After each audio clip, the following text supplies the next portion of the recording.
Nelle prime ore del mattino i carabinieri del comando provinciale di Catania hanno dato esecuzione a un'ordinanza di custodia cautelare nei confronti di 17 persone accusate a vario titolo di associazione finalizzata al traffico di sostanze stupefacenti nonché spaccio di sostanze stupefacenti. L'introito complessivo si aggirerebbe intorno ai 10.000 euro settimanali a fronte di un approvvigionamento di 14.000 euro mensili. La metodologia prevalente per lo spaccio della sostanza stupefacente era quella a domicilio, ovvero in altro luogo ove si trovava il cliente.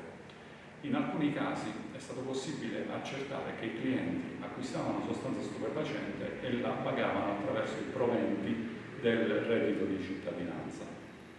È possibile ipotizzare che siano stati utilizzati anche dei locali di un CAF patronato per la cessione di sostanza stupefacente.